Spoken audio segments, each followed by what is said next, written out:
বিভিন্ন জায়গায় খুন হচ্ছে, আমরা এই সমস্ত খুনের নিন্দা জানাই। আমরা মনে করি নির্বাচন সুষ্ঠু এবং সুন্দর যদি করতে হয়, অংশগ্রহণমূলক যদি করতে হয়, তাহলে লেভেল প্লেয়িং ফিল্ড তৈরি করতে হবে। এর জন্য প্রয়োজন হইল চিহ্নিত সমস্ত সন্ত্রাসীদেরকে গ্রেফতার করতে হবে, অবৈধ অস্ত্র উদ্ধার করতে হবে এবং বিভিন্ন জায়গায় সরকার যাদেরকে পোস্টিং দিচ্ছে সেখানে নিরপেক্ষ ব্যক্তিবর্গদেরকে ডিসি, এসপি, ইউএনও এবং ওসি নিয়োগ দেওয়ার ব্যবস্থা গ্রহণ করে লেভেল প্লেয়িং ফিল্ড ঘোষণা করতে হবে এবং সেটা বাস্তবায়ন করতে হবে। পঞ্চম দাবি ছিল আমাদের জাতীয় পার্টি সহ ফেসিবাদের দোষরদেরকে নিষিদ্ধ করা, সেটা এখনও হয় না এবং এটার কোনো উদ্যোগও আমরা দেখতে পাচ্ছি না।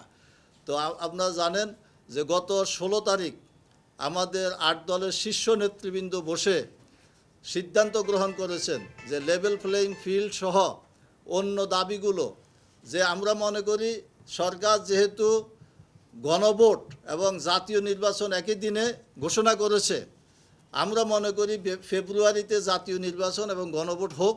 আমরাও চাই নির্ধারিত সময়ে নির্বাচন অনুষ্ঠিত হোক, তবে গণভোটে যেন বিজয়ী হয়। এই জন্য আমরা আমাদের 8 দল প্রচার, প্রপাগান্ডা এবং বিভিন্ন মিটিং মিছিলের মাধ্যমে সেটা আমরা আওয়াজ তুলব এবং জনগণকে সচেতন করব। তার কারণ যদি জুলাই সনদ গণভোটের মাধ্যমে চূড়ান্ত আইনি ভিত্তি না পায়, তাহলে আওয়ামী ফেসিবাদের মতো নতুন ফেসিবাদ আবার জাতির ঘাড়ে উঠে বসবে।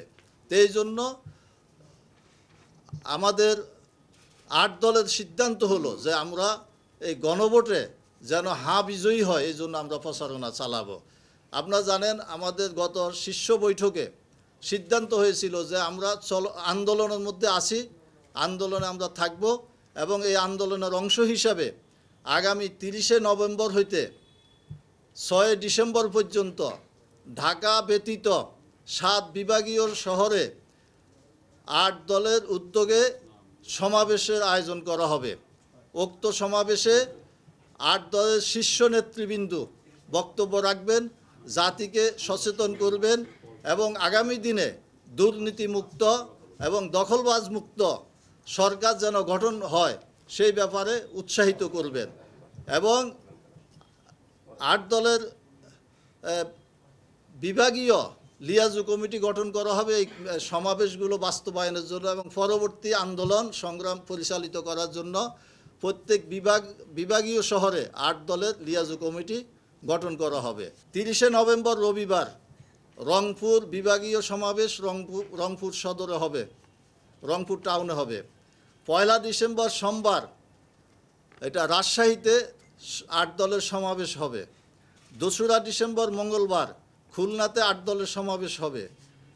3রা ডিসেম্বর বুধবার বরিশালে 8 দলের সমাবেশ হবে। 4ঠা ডিসেম্বর বৃহস্পতিবার ময়মনসিংহে 8 দলের সমাবেশ হবে। 5 ডিসেম্বর জুমাবার অর্থাৎ শুক্রবার সিলেটে 8 দলের সমাবেশ হবে। 6 ডিসেম্বর শনিবার চট্টগ্রামে 8 দলের সমাবেশ হবে। এই 7টা কর্মসূচি আমরা আজকের এই 7 বিভাগের এই সমাবেশের কর্মসূচি আমরা ঘোষণা করলাম।